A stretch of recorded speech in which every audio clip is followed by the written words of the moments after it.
সেই দিন এমন একদিন হবে যখন বাপ ছেলে থেকে পালিয়ে যাবে, বউ শহরকে দেখেও দূরে সরে যাবে, ভাই বোন একে অপরকে চিনতেও অস্বীকার করবে।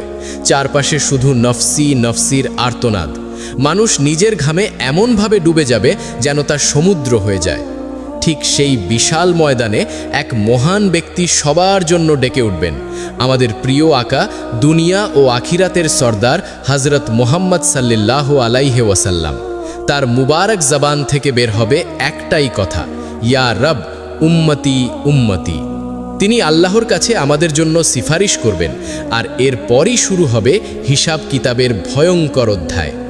এরপর শোনো, সবচেয়ে প্রথম হিসাব নেওয়া হবে নামাজের বিষয়ে, কারণ রাসূলুল্লাহ সাল্লাল্লাহু আলাইহি ওয়াসাল্লাম স্পষ্টভাবে বলেছেন কিয়ামতের দিন প্রথম প্রশ্ন হবে নামাজ নিয়ে। যদি নামাজ শক্ত হয়ে দাঁড়ায় তাহলে বাকি সব আমলও টিকে যাবে, আর যদি নামাজ দুর্বল হয় তাহলে সব আমল ভেঙে পড়বে। তারপর আসবে কয়েকটি কঠিন প্রশ্ন।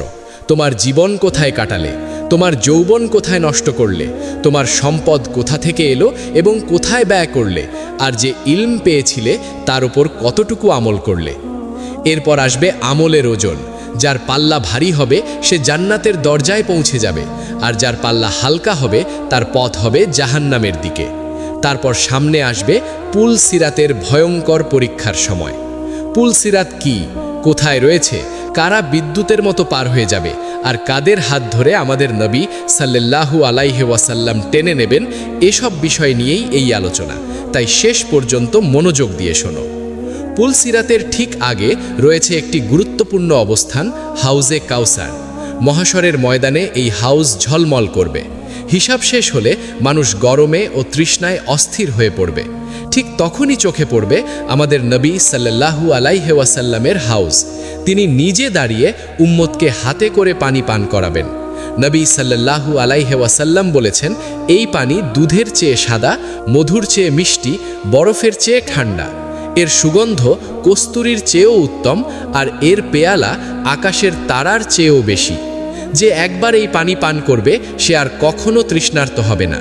রিবায়েতে এসেছে, নেককার বান্দারা পুল সিরাত পার হওয়ার আগেই হাউস থেকে পানি পান করবে, আর কিছু মানুষ গুনাহের কারণে পুল সিরাত পার হওয়ার পর পান করবে, যাতে পুল সিরাতের কষ্টে তাদের গুনাহ ঝরে যায় এবং এরপর তারা হাউজের পানি পান করে প্রশান্তি পায়।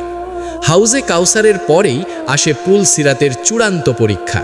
এটি এমন একটি সাঁকো যার উপর দিয়ে সবাইকে জান্নাতে প্রবেশ করতে হবে, যা জাহান্নামের ওপর স্থাপিত, চুলের চেয়ে সরু এবং তলোয়ারের চেয়ে ধারালো।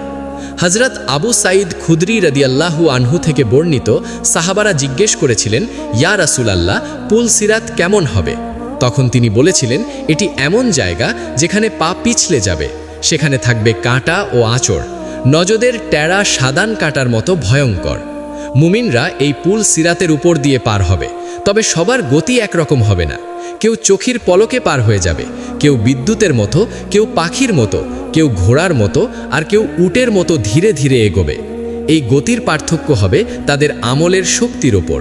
কেউ সহজেই রক্ষা পাবে, কারো শরীরে আঘাত লাগবে, তবু সে পার হবে, আর কেউ আঘাতপ্রাপ্ত হয়ে জাহান্নামে পতিত হবে। একবার হজরতে সৈয়দুনা কাবুল আহবার রহমতুল্লাহি আলাইহি একটি আয়াতের তাফসির করতে গিয়ে বলেছিলেন, তোমরা কি জানো মানুষ এই সাঁকোর ওপর কিভাবে লড়াই করবে? এরপর তিনি নিজেই ব্যাখ্যা করেন যে জাহান্নাম এমনভাবে জ্বলবে যেন তার উপর চর্বি জমে চকচক করছে। নেক বান্দার পা পড়তেই এক ঘোষণা হবে, হে জাহান্নাম, আমার দল ছেড়ে দাও এবং তোর দল ধরে নাও। তখন জাহান্নামীরা পড়ে যেতে থাকবে, আর জাহান্নাম তাদের চিনে নেবে যেমন বাপ তার ছেলেকে চেনে।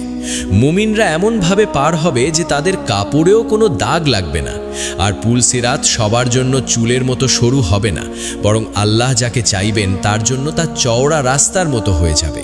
যেমন হজরতে সৈয়দনা সঈদ বিন আবু হিলাল রহমতুল্লাহি তাআলা আলাইহি বলেছেন, আমার কাছে যে খবর পৌঁছেছে তা হলো, কিয়ামতের দিন কারোর জন্য পুল সিরাত চুলের চেয়ে সরু হবে, আবার কারোর জন্য তা বিশাল উপত্যকার মতো চওড়া হয়ে যাবে। সবার আগে এই সাঁকো পার হবেন নবী সাল্লাল্লাহু আলাইহি ওয়াসাল্লাম, তারপর অন্যান্য আম্বিয়া ও মুরসালিন, এরপর এই উম্মত, তারপর বাকিরা। রিওয়ায়েতে এসেছে, আল্লাহ হজরতে সৈয়দনা দাউদ আলাইহিস সালামকে বলেছেন, ইয়া দাউদ, তুমি কি জানো কারা সবচেয়ে দ্রুত পুল সিরাত পার হবে? তারা হলো সেই বান্দারা যারা আমার ফায়সালায় সন্তুষ্ট ছিল এবং যাদের জবান সবসময় আমার জিকিরে ভেজা থাকত।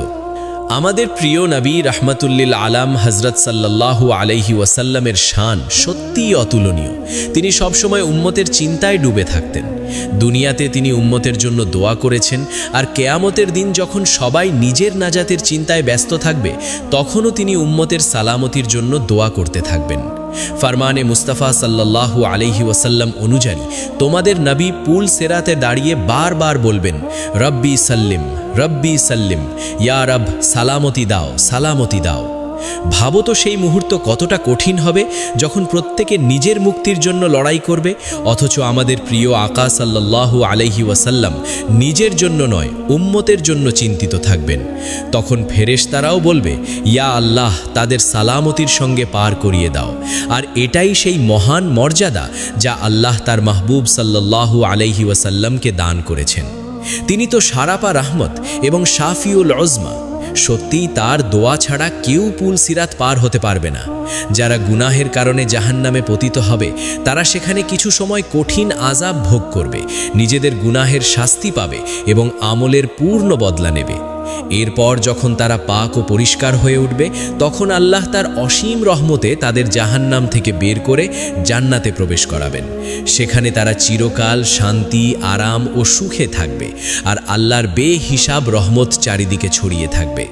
হযরতে সৈয়দনা আবু সাঈদ খুদরি রাদিয়াল্লাহু আনহু বর্ণনা করেন, রাসূলুল্লাহ সাল্লাল্লাহু আলাইহি ওয়াসাল্লাম বলেছেন, জান্নাতীদের মধ্যে সবচেয়ে নিচু দরজার মানুষটির অবস্থাও এমন হবে যে আল্লাহ তার মুখ জাহান্নাম থেকে ফিরিয়ে জান্নাতের দিকে করে দেবেন। সে তখন একটি ঘন ছায়াময় গাছ দেখবে এবং বলবে, ইয়া রব আমাকে ওই গাছের কাছে নিয়ে চলো যেন আমি তার ছায়ায় একটু স্বস্তি নিতে পারি। আল্লাহ তাকে জিজ্ঞেস করবেন, এটা দিলে কি তুমি আর কিছু চাইবে না? সে কসম করে বলবে, না ইয়া রব আর কিছু চাইব না। তখন আল্লাহ তাকে সেখানেও পৌঁছে দেবেন এবং সে সেখানে কিছু সময় আরামে থাকবে।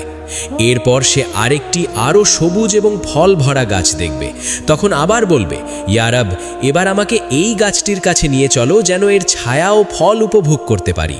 আল্লাহ আবার জিজ্ঞেস করবেন আর সে আবার কসম করবে। এরপর আল্লাহ তাকে সেখানেও পৌঁছে দেবেন। কিছুক্ষণ পর সে আরেকটি গাছ দেখবে যার পাশ দিয়ে পানি প্রবাহিত হচ্ছে। তখন সে আবার অনুরোধ করবে, ইয়া রব আমাকে এই গাছটির কাছে নিয়ে চলো যেন ছায়া, ফল আর পানি সব একসাথে পাই। আল্লাহ তাকে জিজ্ঞেস করবেন, এটা দিলে কি আর কিছু চাইবে না? সে কসম করবে। তখন আল্লাহ তাকে সেখানে পৌঁছে দেবেন। এরপর সে জান্নাতের দরজা দেখতে পাবে এবং চিৎকার করে বলবে, ইয়া রব অন্তত দরজার কাছে নিয়ে চলো যেন এই রঙিন জান্নাত একবার চোখ ভরে দেখি। আল্লাহ তাকে দরজার কাছে পৌঁছে দেবেন। সে সেই সৌন্দর্য দেখে বিস্ময়ে বলবে, ইয়া রব আমাকে ভেতরে ঢুকিয়ে দাও। তখন আল্লাহ তাকে জান্নাতে প্রবেশ করিয়ে দেবেন। ভেতরে প্রবেশ করার পর তাকে বলা হবে, এখন যা ইচ্ছে হয় চাইতে থাকো। সে চাইতে থাকবে আর আল্লাহ বলতে থাকবেন, এটাও নাও, ওটাও নাও। এভাবে তার সব চাওয়া পূর্ণ হয়ে যাবে। তারপর আল্লাহ বলবেন, তোমাকে সব কিছু দেওয়া হয়েছে এবং এর সঙ্গে আরও 10 গুণ বেশি দেওয়া হলো। সে তার জান্নাতি প্রাসাদে প্রবেশ করবে। তখন দুইজন হুর তাকে স্বাগত জানিয়ে বলবে, সব প্রশংসা সেই আল্লাহর যিনি আমাদের তোমার জন্য আর তোমাকে আমাদের জন্য সৃষ্টি করেছেন। সে আনন্দে বলবে, আমি যা পেয়েছি এমন আর কোনো জান্নাতি পাইনি। শেষ পর্যন্ত আমরা আল্লাহর কাছে হাত তুলে দোয়া করি, ইয়া আল্লাহ আমাদের জাহান্নামের আগুন থেকে বাঁচাও এবং জান্নাতে প্রবেশ করাও। আমিন।